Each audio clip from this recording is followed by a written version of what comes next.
Բարի երեկո, 5-րդ ալիքի եթերում հարցազրույցն է, այսօր ես զրուցելու եմ Հայաստան դաշինքի պատգամավորի թեկնածու Բորիս Մուրազիի հետ, պան Մուրազի բարի երեկո, շնորհակալ եմ հրավերս ընդունելու համար։ Պան Մուրազի, այսօր Հայաստան դաշինքը, ի թիվս նաև այլ կուսակցությունների եւ նաև մեկ դաշինքի դիմում է ներկայացել Սահմանադրական դատարան, ընտրությունների արդյունքները չեղարկելու եւ վերաքվեարկություն նշանակելու նպատակով։ Ինչ ակնկալիք դուք ունեք բարձր դատարանից։ Գիտեք, ես կարծում այս ընթացքում Սահմանադրական դատարանը ապացուցել է, որ հիմնականում գլխավորապես կատարում է օրվա իշխանության կամքը, բայց սա հնարավորություն է այդ դատարանի համար իրապես կոչվելու բարձր դատարան, եթե իրավական որոշում կայացվի։ Սահմանադրության համապատասխան այդ ընտրությունները պետք է չեղարկվեն։ Լավ հնարավորություն է, իսկ ձեր իրատեսական ակնկալիքը կօգտվի Սահմանադրական դատարանը այդ հնարավորությունից, թե ոչ, որովհետև Սահմանադրական դատարանից ընդդիմությունը էլի նախորդ տարիներին ակնկալիքներ ունեցել է։ Դե տեսեք, եթե կազմը լիարժեք մասնակցի այն ինչ որ ասենք ներկայացված անդամներ կան, որ ԿՊ-ի կողմից են ընտրվել, մենք դրանց կենսագրությանը ծանոթ ենք, ապա շատ կանխատեսելի է որոշում, բայց այդտեղ կարծեմ դատավորների, որոշ դատավորների հետ կապված բացառկի միջնորդություններ են լինելու, ոչ միայն Հայաստան դաշինքի, նաև այլ ուժերի կողմից, այնպես որ սպասենք, տեսնենք ինչ կազմով են քննարկում, թեպետ ես կարծում եմ պետք էր դիմել Սահմանադրական դատարան, որպեսզի իշխանությունները առիթը չօգտագործեն ասելու, որ ընտրության արդյունքները չեն վիճարկվել ընդդիմության կողմից, բայց մնացածն էլ վիճարկվել նշանակում է ընդունել է ընդդիմությունը արդյունքները։ Եթե չեն վիճարկվել, կարող են այդպես ներկայացնել, որ ընդդիմությունը առնվազն ընդունել է։ Հիմա օրինակ ձեր դաշինքի Արծվիկ Մինասյանն ասում է, ՍԴ որոշումից հետո պետք է հաջորդի, որ Նիկոլ Փաշինյանին կալանավորեն, կիսում եք այս տեսակետը, հավանականություն տեսնում եք։ Չէ, Նիկոլ Փաշինյանը միջև Սահմանադրական դատարանի որոշումն էլ պետք է կալանավորել, եթե մենք ապրենք իրավական երկրում, բայց մենք հասկանում ենք, չէ, Հայաստան Հանրապետությունում իրավապահները ինչ տրամաբանությամբ են առաջնորդվում, ընդ որում այդ տրամաբանությունը նոր չի, իրավապահները հատկապես հիմա այլանդակ կերպով, բայց մշտապես ծառայել են օրվա իշխանություններին, դա լավ չի։ Հիմա Փաշինյանը առավել վատ կերպով այդ գործիքը օգտագործում է եւ ըստ էության իրավապահ համակարգին ոչ մասնակից է դարձրել ոչ միայն ապօրինությունների,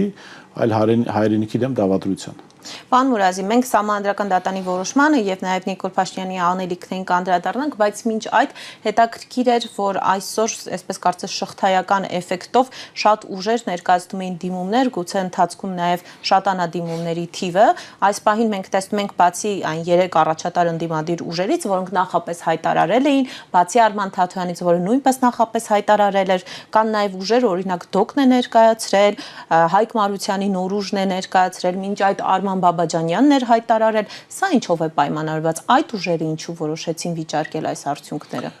Ես օրինակ Դոգի կամ Հայկ Մարությանի դեպքում բանը չեմ կարող ասել, բայց օրինակ Հանրապետության հետ Արման Բաբաջանյանի ուժը ակնհայտորեն ընդդիմադիր հիմնական ուժերին թիրախավորելու նպատակ ուներ։ Նա էլ ձեր մասով է վիճարկում փաստորեն։ Մի դրվագ էլ կա, որ հնարավոր է, չգիտեմ, այսօր դիմել եմ թե ոչ, այդ Արևմուտքի գործակալական ցանցի ներկայացուցիչ Դանիել Իոնիսյանն էր հայտարարել, որ ընտրությունների արդյունքները իրենք կառաջարկեն, որ վերաքվեարկություն լինի Հանրապետության տարածքում, Սահմանադրական դատարան նման որոշում կայացնի, իրենք էլ մի մասով իրականությանը կոնկրետ փաստերի վրա հենված էր իրենց դիմումը, եթե դա լինի, այն է, որ ԿՀ-ն ապօրինի որոշում է կայացրել, մյուս մասով ընտրակաշարք այսպես կոչված ընտրակաշարքի այդ ձայնագրություններն էին մեջ բերում, բոլորը ինչ որ խնդիրներ լուծում են։ Հիմա թե ըստ էության Սահմանադրական դատարանի համար տրված են հնարավորություններ տարբեր սցենարներով նոր ընտրություններ նշանակել, եթե այդպիսի մտադրություն լինի։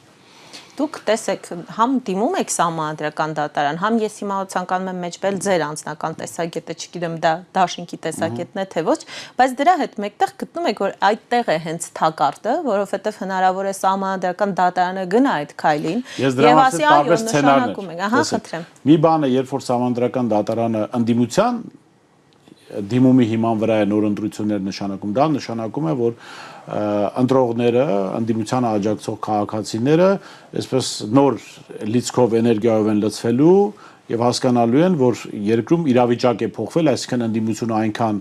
ազդեցություն ունի, որ Սահմանադրական դատարանը ընդդիմության դիմումի հիման վրա որոշում է կայացրել։ Այլ բան է, որ ասենք Արման Բաբաջանյանի կամ Դանիել Իոնիսյանի դիմումի հիման վրա նոր ընտրություն նշանակվի, որովհետև այդ դեպքում օրինակ Արման Բաբաջանյանի դիմումի հիմքով պիտի ընդդիմադիր ուժերի մասնակցությունը արգելվի։ Դանիել Իոնիսյանի դիմումի հիմքով էլ կարող է այդպիսի որոշում կայացվել, հա, եւ իրենց նպատակը ամենևին էլ, ասենք, իրական պատկերը ստանալը չէ։ Իրենք ըստ էության արևմուտքը հավաքական դժգոհ է այն արդյունքներից, որը արձանագրվել է Հայաստանում։ Ես ընտրության հենց հաջորդ օրվանից ասել եմ, որ բացի նրանից, որ ընդդիմությունը հավաքական իմաստով առաջ դրած խնդիրը չի կարողացել լուծել, մի գլխավոր խնդիր լուծվել է։ Փաշինյան 50- աջակցություն է ստացել ընտրության արդյունքներով։ Սա շատ կարևոր արձանագրում է, որքան էլ այդ վարչական ռեսուրսը 50-ից ինչքան մինուս, դա վիճարկելի է։ Ես կարող եմ ենթադրել դա մինչև 25% մինուս կարող է լինել, եթե ապօրինությունները հանենք։ Իրական ներակրեն կարծում եք 25%։ Եթե ապօրինությունները, վարչական ռեսուրսը, կրիմինալը, փողը հանենք, տակը գուցե 20-25% մնա։ Բայց որ 50 մինուս է, դա ակնհայտ է։ Իսկ գիտեք, մի բան նաև եւս ակնհայտ է։ Այն իշխանությունը, որը ունի 50+ աջակցություն, իր օրակարգերը այլևս լեգիտիմություն չունեն։ Այլ բան, որ մեր ընտրական օրենսգիրքը Սահմանադրությունը թույլ են տալիս, որ մարդը չունենալով 50+ աջակցություն հանրության առանց կոալիցիայի կառավարություն ձևավորի։ Սա եւս մի աբսուրդ է, որ մեր իրականության մեջ կա, բայց դա արդեն տեխնիկական կառավարության տեխնիկական ձևավորում է, ոչ հանրային աջակցության հիման վրա ձևավորում։ Եվ դա իր խնդիրները, հետևանքները բերելու է։ Ի վերջո այս իշխանությունը հայտարարում էր, որ իրենց պետք է սահմանադրական մեծամասնություն, հակառակ դեպքում պատերազմ կլինի։ Իրենք ոչ միայն սահմանադրական մեծամասնություն չեն ստացել, իրենք չեն ստացել նաև 50+։ Իհարկե մեկ այլ հայտարարություն Ադրբեջանի նախագահ Իլհամ Ալիևը հայտարարել է, որ ինքը ցանկանում է ոչ թե Փաշինյանը, այլ հայ ժողովրդի հետ պայմանագիր կնքել։ 50- դեպքում դա հայ ժողովուրդը չի արդեն։ Լավ, հիմա փաստացի ստացվում է, որ Նիկոլ Փաշինյանի խնդիրն է ստանալ սահմանադրական մեծամասնություն։ Հիմա այսինքն գուցե հենց սահմանադրական դատանը տա այդ հնարավորությունը գնալ նոր ընտրությունների եւ այս դեպքում էական է սահմանադրական դատանը ընդդիմության դիմումը կբավարարի մյուս ուժերի։ Շատ էական է։ Չէ, ձեր ասած մտավախությունները կարող են տեղի ունենալ նույնիսկ եթե ընդդիմության դիմումը բավարարվի եւ դուք մասնակցեք ընտրություններին։ Չէ, չէ, ընդդիմության դիմումը երբ որ բավարարվում է, հանրային տրամադրություններն են փոխվում։ Դա տարբերությունը նկատում եք։ Այսինքն ընդդիմադիր ընտրազանգվածը ընտրությունների հաջորդ օրը ընդդիմադիր էլեկտորատը հիասթափության մեծ լիցք է ապրել։ Այո։ Հիմա եթե սահմանադրական դատարանը ընդդիմության դիմումի հիման վրա որոշում է նոր ընտրություններ կայացնել, ընդդիմադիր քաղաքացիները նոր լիցք են ստանում գործընթացին մասնակցելու եւ ընդդիմադիր ուժերը նոր օրակարգ են ստանում ընտրություններում։ Եվ այդ դեպքում գտնում եք, որ կլինի ակտիվ մասնակցություն։ Այդ դեպքում հնարավորություն կա։ Բայց թե ընդդիմադիր ուժերը որքանով այդ հնարավորությունը կօգտագործեն, ինչպես կաշխատեն, դա լրիվ ուրիշ հարց է։ Բայց մյուս կողմից այդ դեպքում նաև Նիկոլ Փաշինյանն է իր առջև խնդիր դնում ունենալ սահմանադրական մեծամասնություն եւ եթե գտնում եք, որ այս անգամ դիմել է ինչ-որ մեթոդների իր ձայները ավելացնելու, Նիկոլ Փաշինյանը առանց այս ուժերի արգելման չի կարող սահմանադրական մեծամասնություն ստանալ։ Այդ ուժերի մասնակցությունը պիտի արգելվի։ Այլ հանգամանքներ էլ իհարկե կան, դա կլինի նոր ընտրություն թե վերաքվեարկություն, որովհետև վերաքվեարկության դեպքում այս օրենսդրական փոփոխությունները, որ արել են, չպիտի աշխատի։ Նոր ընտրության դեպքում այն կարող է աշխատել, հա, այդ արգելքը ընտրությունների մասնակցության դրսից, եթե 6 ամիսը Հայաստանում չեն ապրել, եւ մյուս փոփոխությունները, որոնք իրենք նախատեսում են։ Այն մի փոփոխությամբ բավական շտաբի աշխատակիցներ ուղղակի կխուսափեն աշխատել ընդդիմադիր շտաբերի հետ, որովհետև շտաբի աշխատակցի գործունեությունը կարող է դիտարկվել իր աշխատավարձ ստանալը որպես ընտրակաշառքի ստանալ ու այդ մարդիկ մինչև 15 տարի կարող են հայտնվել բանտում։ Իսկ հնարավոր է, որ նաև հասնեն այն փոփոխությանը, որ ասում էին այն ուժերը, որոնք ընտրակաշառքի գործերով են անցնում, չեն մասնակցի։ Դրա համար եմ ասում, նայած Սահմանադրական դատարանը ինչպեսի որոշում կայացրել։ Թեպետ ես կարծում եմ այս պահին, տեսեք, ես երբ որ այդ մասին գրել էի, այս բան այնպես չի որ Փաշինյանն է լիարժեքորեն պատրաստ է նոր ընտրությունների կամ վերաքվեարկության։ Իրեն պիտի ստիպեն այդ օրակարգով գնալ արևմուտքից։ Իսկն իրեն որ մնա, այսպես կառավարությունը կարողանում է ձևավորել թիկնապահներ ունի, աշխատավարձ ունի, թիմին կարողանում է պայել, իրեն այս վիճակը դեռ բավարար է։ Բայց այլ բան որ իր տերերին սա բավարար չի։ Ինքը պարտավորություններ է ստանձնել, որ չի կարող կատարել։ Այլ ինչ տարբերակներ է ձեզ Նիկոլ Փաշինյանը դիտարկում սահմանադրությունը փոխելու համար, եթե հիմա չգնա վերաքվեարկության ճանապարհով։ Նա հնարավորություններ ունի։ Պետք է ավելի շուտ ասել ինչ ճանապարհով հնարավոր չի գնալ, որովհետև ցանկացած ամենավերջին ապօրինությունից մինչև օրինական ճանապարհ ինքը կարող է գնալ։ Դուք հիշում եք 2020 թվականին Հրայր Թովմասյանին դատարանի նախագահի պաշտոնից հեռացնելու համար իրենք նախաձեռնեցին սահմանադրական բարեփոխումներ, սկզբից ուզում էին հանրաքվե անել, հետո կոവിഡ്ը խանգարեց, հետո ասին չի խանգարի արաղով ինձ հետո կոവിഡ്ի հարցը կլուծենք, հետո տեսան համավարակը տարածվում է, բերեցին խորհրդարանով անցկացնելու, մի հատ անցկացրեցին կարծեմ, հետո պարզվեց տառասխալներ են արել, բերեցին մի հատ էլ անցկացրեցին, այսինքն այս մարդիկ նույն օրվա մեջ երկու անգամ սահմանադրական այսպես քվեարկություն եղավ։ Այնպես որ ամենաապօրինի գործողություններից մինչև ամենաօրինական կարելի է պատկերացնել։ Այսինքն նույնիսկ եթե նա չունի 2/3, նա կարող է գնալ այդ ճանապարհով։ Օրինակ այդ ճանապարհով կարող է գնալ, ասենք, չգիտեմ, հանրաքվեի մասին օրենքը փոխելով կամ ստորագրի հավաքներ սկսելով, քաղաքացիական նախաձեռնությամբ 50,000 հետո 300,000, չգիտեմ, տարբեր գործիքներ կարող է օգտագործել, բայց մի բան է ակնել, գիտեք, մի բան է տեխնիկապես մի բանը կարողանալ անել, այլ բան է, որ ամբողջ աշխարհը արձանագրել է, որ հայ հասարակության 50+-ը դեմ է այդ օրակարգին։ Հետո դա ինչ է տալիս մեզ։ Սա մեզ տալիս է հնարավորություն այս վիճակից ելք գտնելու, սա կոնկրետ աշխարհին ուղերձ էր, որ Փաշինյանը այլևս չունի 50+ աջակցություն իր օրակարգին, սա գլխավոր ուղերձն էր։ Ինչ հնարավորություններ եք դուք տեսնում, հիմա մենք տեսնում ենք ընդդիմադիր դաշտում կան համախմբման կոչեր, կարծես քննարկումների մեջ եք, երեք Սամվել Կարապետյանը ասուլիսով հանդես եկավ եւ ասաց, որ ես առաջարկում եմ հետընտրական կոալիցիա, Հայաստան դաշինքից այդ առաջարկը կար ավելի վաղ։ Հիմա եթե ընդդիմությունը համախմբվում է, ինչ հնարավորություններ ունի իրագործելու։ Տեսեք, Հայաստան դաշինքի առաջարկը տրամաբանական էր եւ պատկերացնել էր ինչը, դա նախընտրական համագործակցություն էր իշխանությունների ապօրինության եւ ամենաթողության դեմ։ Այո։ Այսինքն դա մեկ ուժի դեմ գործողություններ դա հիմնական ուժերի կողմից արձագանք չգտավ։ Ինչու՞։ Չգիտեմ, պետք է Սամվել Կարապետյանին օրինակ հարցնել կամ Գագիկ Ծառուկյանին։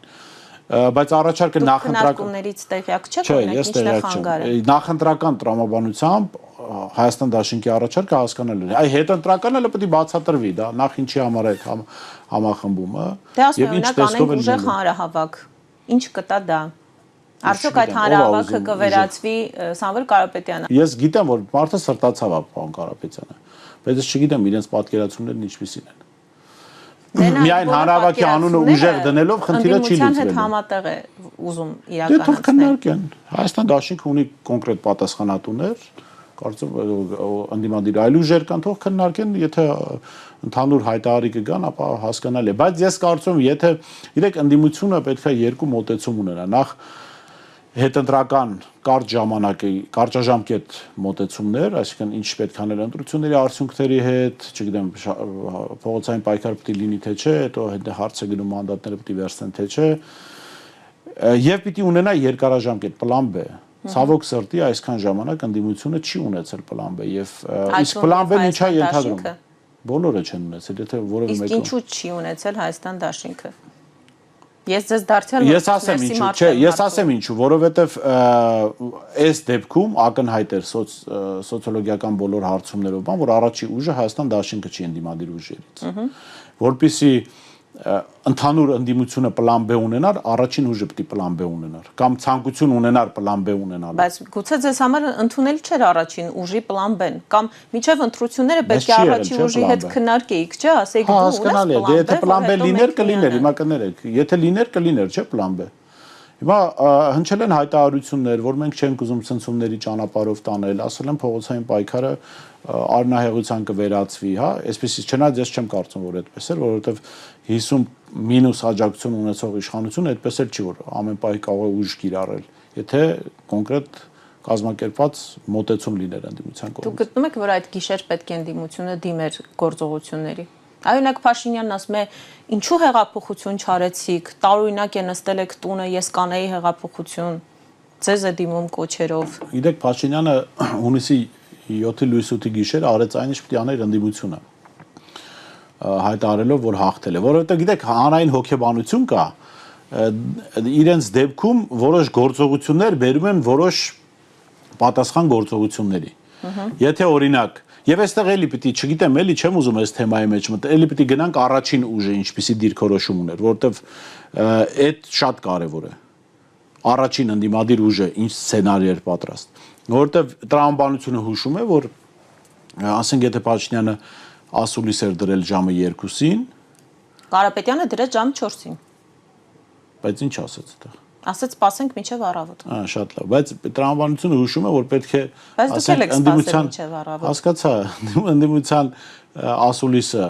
ընդդիմության դրոշակակիր ուժի ասուլիսը օրինակ լիներ 1.5 Առաջինը նա հայտարարել եւ ավելի շուտ հայտարարություն արվեր, ժողովրդին հրավիրեին, ասենք կարող էին հրավիրել փողոց, որպեսզի սպասեն ընտրության արդյունքներին, բայց սա գիտեք, սա մի իրավիճակ է, որ օրինակ պարոն Կարապետյանը կալանքի տակ է, մենք չգիտենք, շատ քիչ մարդիկ գիտեն այդ մարդը։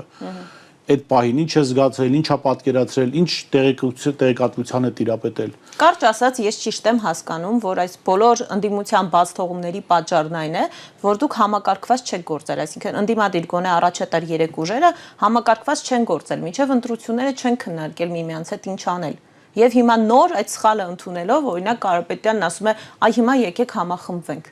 Այդ թվում նաև այն ուժերն է ասում, որոնց օրինակ ժամանակին նա մերժեց, որ կոալիցիա կազմեն։ Դե ես լսեցի ձեզ մոտ Լևոն Զուրաբյանն էր խոսում, չէ՞, ես Այո, նա էլ է ասում, պարոն Կարապետյանը հասկացավ իր այլ ուժերի ներկայացուցիչներ հայտարարություններ արել են։ Գիտեք, մի բան ակնհայտ է, որ հիմա չգիտեմ, ես այս պահին խոսում եմ որպես լրագրող, լավ, Հայաստան Դաշնքի ներկայացուցիչ չեմ։ Մի բան ակնհայտ է, որ պարոն Կարապետյանը հնարավորություն ուներ համաժողովրդական, ռեալ համաժողովրդական շարժում ձևավորել։ Դրա փոխարեն ձևավորվեց դասական կուսակցություն։ Կուսակցությունը այլ բան է, համաժողովրդական շարժումը այլ բան է, եւ համաժողովրդական շարժման դեպքում ուրիշ պատկեր կարող է լինել, էլի կարող են 1-2 ուժ մասնակցել։ Բայց գիտեք, այդ 19 ուժի մասնակցությունը աբսուրդ էր ուղղակի։ 19 ուժի մասնակցություն։ Եվ Փաշինյանը մոտ 75000 բոնուսների տեսքով 75000 կամ ավելի շատ մոտ 5-6 մանդատ ստացել է մի ընտրազանգվածից, որը երբեք իրան չէր քվեարկի։ Դա այդ ուժերի փոշիացած ձայների տեսքով։ Նրանց ընտրազանգվածի ձայները։ Հիմա պետք է ինչ-որ ձև մտածել։ Գիտեք, հաճախ մենք տարբեր քաղաքական ուժերի ներկայացուցիչներ ասում են, այդ ձայն փոշիացողները չմասնակցեն, բայց այդ մարդիկ քաղաքական հայտ են ներկայացրել, ինչ որ ձև պետքա process-ին մասնակցեն, չէ՞, այստեղ գլխավոր դերը խոշոր ուժերին է, պարտավորությունը։ Այդ մարդկանց անեն այնպեսի առաջարկ, որ նրանք չկարողանան հրաժարվել։ Հայաստան հիմա ասացիք որպես լրագրող եմ խոսում, բայց Հայաստան Դաշինքն էլ է խոշոր ուժ։ Դե նույնը վերաբերում է նաև Հայաստան Դաշնքին, այսինքն գլխավոր ուժերի պարտավորությունն էր անել այնպեսի առաջարկ այդ ուժերին։ Ես վստահ եմ, որ այնպեսի առաջարկ արվեր, մեծ մասը չէր մասնակցել։ Օրինակ Լևոն Զուրաբյանին պատրաստ էին չմասնակցել, վստահ եմ պատրաստ էին։ Էդմոն Մարուքյանին պատրաստ էին չմասնակցել, վստահ եմ պատրաստ էին։ Իրենք հույս ունեին նաև, որ իհարկե այս երկու ուժերն էլ հույս ունեին, որ ուժեղ Հայաստանի հետ կլինեն այդ ցուցակում։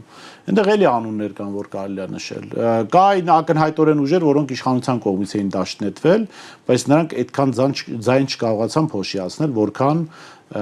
իրական ընդդիմադրի դիրքերից հանդես եկողները։ Շատ լավ, պարոն Մուրազի, տեսեք, Նիկոլ Փաշինյանը հիմա հայտարարում է, որ բոլորին նստեցնելու է եւ ոչ միայն հայտարարում է, տեսնում ենք, որ գնում է այդ գործընթացով, ընդդիմադիր առաջնորդներին փորձելով մեղադրանքներ առաջադրել, քրեական գործեր հարուցել, այսօր տեսանք նաեւ Գագիկ Ծառուկյանի բիզնեսների հետ կապված նոր գործողություններ են։ Ես ուզում եմ ձեր մեկնաբանությունը, թե ուր կարող է հասնել կամ ինչ նպատակի է ուզում հասնել Նիկոլ Փաշինյանը եւ նաեւ անդրադառնանք Ռոբերտ Քոչարյանի հետ կապված ԿՀ որոշմանը, երբ անձեռնխելիությունից զրկեց երկրորդ նախագահին ու հիմա ինչ գործընթացներ սպասենք։ Գիտեք, ակնհայտ ապօրինություններ են տեղի ունենում իշխանությունների կողմից։ Ձեռնոցա նետվել, հիմա կամ պետք է այդ հարցը լուծել, կամ պետք է ակնկալել, որ Փաշինյանը դիմելու է ապօրինությունների։ Այսինքն այն ինչ որ հիմա Փաշինյանը անում է, այդ ապօրինությունները, դրանք տրամաբանական են, շահն է մորթում։ Կամ պետք է այդ ապօրինի շահին հեռացնել իշխանություններից, այսինքն միջև էս այնպես չի, որ Փաշինյանը շատ օրինական բաներ գործողությունների մեջ էր, տրամաբանության մեջ էր ու հիմա սկսել է ապօրինություններ։ Այս 8 տարիները ապօրինության տարիներ են եղել։ Բայց հիմա նրա սպառնալիքները շատ ավելի ուժեղացել են, ասում եմ, մինչև հաջորդ ընտրություններ որևէ մեկ ազատության մեջ չի մնալու իր որակմամբ, հա, եթե նա բոլորին անվանում է ընտրակաշառք բաժանող, ասում է որևէ մեկը չի լինելու, բոլորը անխտիր նստելու են։ Գիտեք, ես խորհուրդ կտամ Փաշինյանը ուշադիր լինի, որ մինչև հաջորդ ընտրություններ ինքը ազատության մեջ լինի, որովհետև բոլորի մեջ ինքն էլ է մտնում։ Էլի եմ ասում, այնպես չի որ Փաշինյանի վիճակը շատ լավ է։ Բավական ծանր վիճակում է գտնվում։ Սա ընդդիմության կնդորում ընդդիմության կամքից անկախ, ոչ թե կամքից անկախ, այլ անկախ նրանից, որ ընդդիմությունը խնդիրը չի լուծել։ Այո, ընդդիմությունը կարողացել է հանրությանը ակտիվացնել այնքան, մասնակցությունն այնքան եղել, որ այս մարդը 50- է ստացել եւ սրա համար պիտի շնորհակալություն հայտնել ընդդիմությանը, ընդդիմադիր ուժերին, բայց գլխավոր խնդիրը չի լուծվել, մի բան ակնհայտ է, գուցե ոչ էս ընդդիմությունը, բայց Փաշինյանի հարցերը շատ ծանր են եւ այդ հարցերը Ինչ առումով են ծանր։ Ինքը պարտավորություններ է ստանձնել, որ պիտի լուծի։ Դուք խորհրդարանի իր վերջին ելույթը լսեցիք, ինքը Ալիևին էր դիմում, ասում էր, պաստորեն ասում էր, այս ձայները մի նայ, սրանք ընտրակաշառքով են, այսքան Արցախի մասին, այսքան հիշող մարդ չկա, աշառքով առել են։ Այսինքն որտեվ ծանր վիճակում իրեն Փաշինյանին դրել էին այստեղ որպես Հայաստանի ղեկավար, որ ինքը դենացիֆիկացիա անի Հայաստանում, չի ստացվել այդ դենացիֆիկացիան։ Չակերտների մեջ դենացիֆիկացիա, որտեղ այնպես չէ որ այստեղ նացիոնալիզմի բաղալիք կա, բայց դենացիֆիկացիայի իմաստով որ մարդիկ պետք է ուրանան Արցախը, չեն ուրացել։ Ես ձեզ ավելին ասեմ, Փաշինյանի ընտրողների զգալի մասն էլ Արցախը չի ուրացել։ Ասեմ ինչպես է չափել, երբ որ այս մարդիկ ասում են, որ Արցախը դավաճանաբար հանձնել է ռուսը, հանձնել են նախկինները, չէ՞, ու այդ նարատիվներին հավատացողը ցավում է, չէ՞, Արցախի համար, որ դավաճանել են Արցախին ու այսպես հակառուսական բանով է լցվում, չէ՞։ Մարդը այո, ստի է հավատում, բայց ինքը Արցախի նկատմամբ այդ օրակարգը չի, ասիկա չի ուրացել չի ուրացել Արցախը, ուղղակի կարծում է, որ Արցախին ուրացել է Ռուսաստանն ու նախկինները օրինակ։ Լավ, այնպես որ Փաշինյանի էլեկտորատի զգալի մասը եւս Արցախի ուրացմանը չի միացել։ Ու սա Ադրբեջանում ամենտեղ լավ գիտեն ու դրա համար իր վիճակը դժվար է։ Հիմա գանք վերջի հարցին, ինչու էր Հայաստան եկել Հաջիևը, արդյոք եկել էր հենց այդ հավաստիացումները ստանալու համար, եւ Նիկոլ Փաշինյանը այդ նույն խորհրդանական ելույթում ասաց ընդդիմությունը ստեղծել է պատերազմի սպառնալիք, մենք շատ արագ Հաջիևի հետ հանդիպում ենք կազմակերպել եւ ոչ միայն ընդդիմությունը, նաեւ ասում է օտար ուժերը արտաքին հանդիպումը կազմակերպել ենք, որպեսզի պատերազմի սպառնալիքը չեզոքացնենք, ինչի մասին է խոսքը։ Գնալով ինքը ավելի շատ է խոսելու պատերազմից, ես սրա մասին նախընտրական շրջանում եմ ասել, որովհետև Նիկոլ Փաշինյանը չի կարողանա այդ խնդիրները լուծել, Ալիևի առաջադրանքները կատարել հենց այն, ուղղակի ասել, որ ժողովրդին մանդատ է տվել, որ ժողովուրդը իրան այդ մանդատը չի տվել, բոլորը հասկանում են։ Հիմա ինքը ունի մի ճանապարհ պատերազմի միջոցով կամ պատերազմի սպառնալիքի տակ հայ ժողովրդին համաձայնել լուծումների, որոնք իր համար ընդունելի չեն։ Ասենք ոնց որ Կիրանցի դեպքը, չէ՞, եւ գնաց Կիրանց, հայտարարեց, որ այս տարածքը եթե մենք չտանք, մի շաբաթ հետո կարող է պատերազմ սկսել։ Հիմա ինքը այդ խոսույթը ավելի ակտիվացնելու է, որովհետեւ չի կարողացել մարդկանց խաբելով, համոզելով ստանալ մեծամասնության աջակցություն, հիմա պիտի պատերազմի սպառնալիքի տակ ասի, որ պիտի անենք Ալիևի կամքը։ Այսինքն մի կողմից էլ սահմանադրական մեծամասնություն չստանալը ալիբի է փաստորեն դառնում Նիկոլ Փաշինյանի համար։ Չէ, ալիբի անընդհատ ասելու, թե ինչու խաղաղություն նա չբերեց, որովհետև ես չունեցա սահմանադրական մեծամասնություն։ Այո, բայց մյուս կողմից ինքը պատերազմ է հրահարելու։ Ինքը գնալու է պատերազմական ճանապարհով, որ իր վրայից գցի բեռը։ Ասի Ժորժ ջան, ես ասացի դες տեսեք իր ելույթը եթե հիշում եք այդ մետրոյի միջադեպից հետո ինքը ասում էր ես 7 տարվա վարչապետ եմ 18-ին չասեցի դուք ինձ մեղադրեցիք հիմա ձեզ ասում եմ եթե մենք չստանանք սահմանադրական մեծամասնություն կլինի պատերազմ ինքը արդեն այդ առիթը տվել է ինքը արդեն տեղեկատվական նախապատրաստական աշխատանք է տարել եւ խորհրդարանի իր ելույթը դրա մասին էր ասում էր այո դժվար է լինելու չէ պետք է հաղթահարեն կառավարությունը պետք է այս Արցախի դրոշը շատ կարճ հետեւյալն է որ այս մարդը վերջի իր ճանապարհը պատերազմը լինելու հայ ժողովրդին տանելու են օրակարգով որի պատվերը ինքը ստացել է արևմուտքից եւ Ադրբեջանից շնորհակալ եմ ես հիշեցնեմ որ զրուցում էի Հայաստան Դաշինքի պատգամավորի տեխնացու լրագրող խմբագիր Բորիս Մուրազի հետ մենք հանդիպենք լավ եղեք